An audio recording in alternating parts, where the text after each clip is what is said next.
Olá, tudo bem? Meu nome é Camila, eu sou professora de Química e Bioquímica e neste vídeo eu quero apresentar para vocês um produto final de um trabalho que os meus alunos executaram agora neste segundo semestre de 2020 com relação a uma disciplina chamada Bioquímica.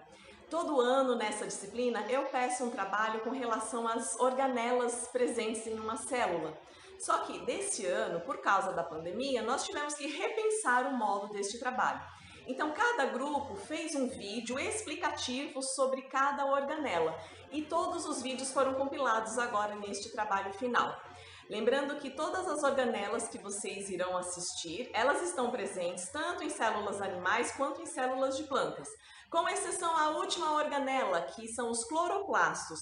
Os cloroplastos, eles são exclusivos de células de plantas e de organismos que fazem fotossíntese. Eu espero que vocês aproveitem o vídeo e a informação nele contida. Muito obrigada!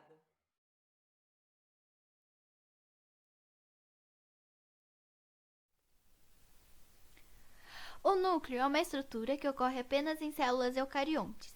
É a parte da célula responsável pela síntese de proteínas, duplicação de DNA e armazenar o material genético, evitando assim mutações genéticas. É composto pela carioteca, que é o envoltório do núcleo, constituído por uma bicamada fosfolipídica. Nela contém poros nucleares, por onde ocorre a comunicação do núcleo com o citoplasma. Tem a cromatina, que é basicamente o DNA associado a algumas proteínas. Se divide em dois tipos. A heterocromatina, que é condensada e não realiza transcrição, e a eucromatina, que apresenta o DNA não condensado e realiza transcrição. E junto com a cromatina, no interior do núcleo, há o nucleolo, responsável pela formação do RNA ribossômico e de proteínas. E o nucleolo e a cromatina estão envolvidos pelo nucleoplasma. Também é encontrado no nucleoplasma íons, moléculas de ATP e algumas enzimas.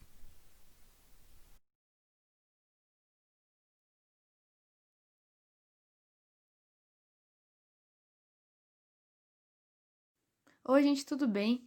Hoje o meu grupo vai apresentar para vocês sobre o retículo endoplasmático rugoso. Eu me chamo Amanda e com a ajuda do Evandro vamos falar um pouquinho mais sobre este.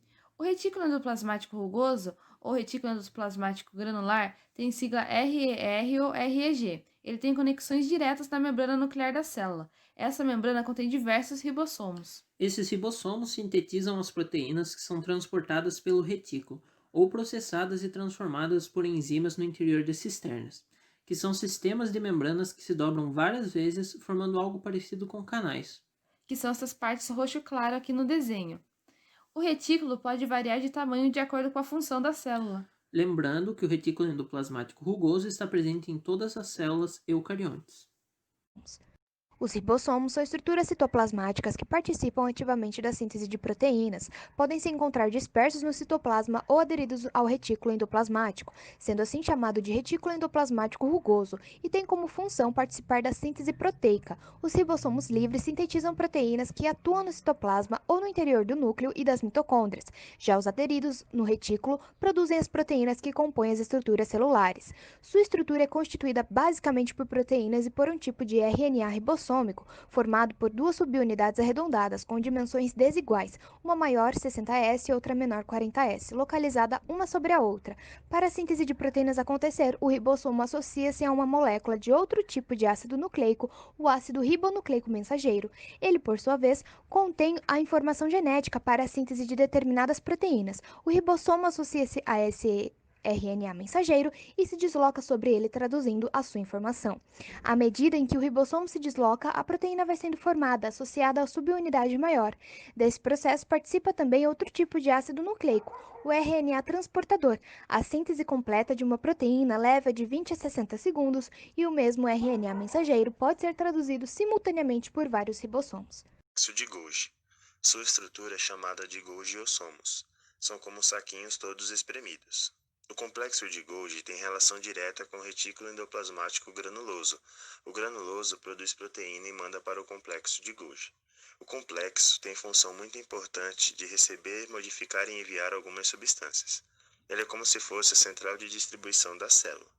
A estrutura de Golgi que recebe e envia estão dentro das vesículas. Elas podem ser grânulos de secreção que vão para fora da célula e os lisossomos, que são responsáveis pela gestão intracelular.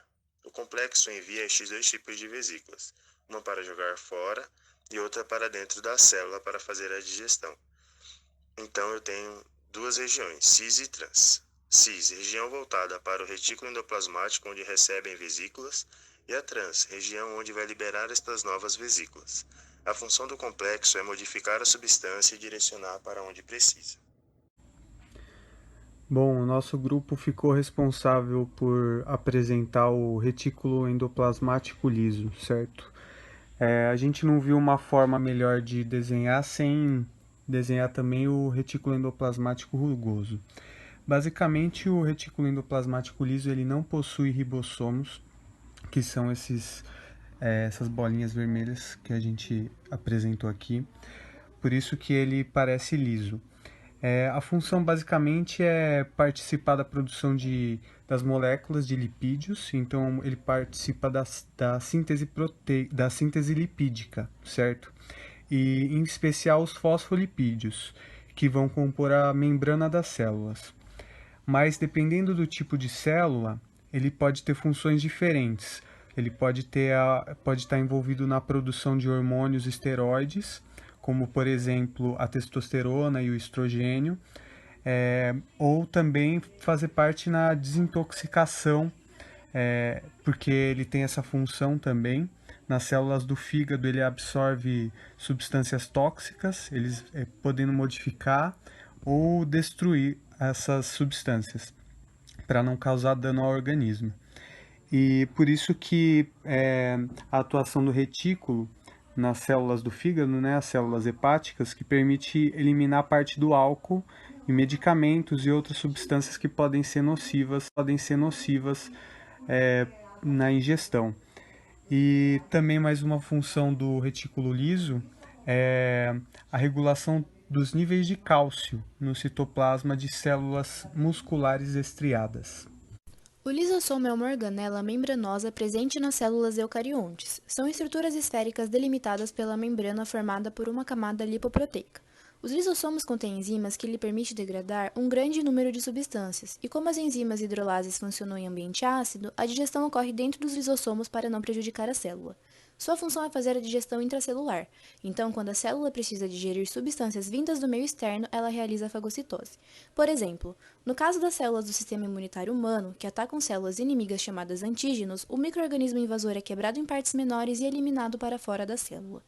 Quando as organelas se tornam envelhecidas, a célula passa por uma reciclagem de proteínas, lipídios, nucleotídeos, aminoácidos e ácidos graxos, e esse processo possibilita uma limpeza da célula, degradando macromoléculas mal formadas, por exemplo. As mitocôndrias são organelas encontradas em células eucariontes e são responsáveis pela respiração celular, atividade essa que também gera uma grande quantidade de ATP. As estruturas que compõem a mitocôndria são ribossomos, DNA, o espaço entre as membranas mitocondriais, matriz mitocondrial, as cristas mitocondriais, a membrana interna e a membrana externa. A glicólise é a quebra da glicose, transformando em 2-piruvato, que é um composto intermediário no metabolismo dos carboidratos, mais 2 NADH, mais 2 IOH+, e mais 2 ATPs. Isso tudo ocorre no citoplasma. Já o ciclo de Krebs acontece na matriz mitocondrial, onde um piruvato formado é convertido em acetil-CoA, que é um composto-chave na geração de substrato para a cadeia respiratória, que é a parte mais energética. Além do acetil-CoA formado, também são formados o ácido oxalacético e o ácido cítrico. Na última fase, conhecida como cadeia respiratória, que acontece na crista da mitocôndria, onde a maior formação de ATP, tem complexos proteicos que auxiliam no gradiente de prótons, estimulando a ATP sintase, que funciona como uma usina elétrica. Os prótons são estimulados a passar de um lado para o outro da membrana, girando a ATP sintase. Os elétrons e os IOH+ são transportados pelo NADH e pelo FADH2 e pelos complexos proteicos liberando prótons que geram energia.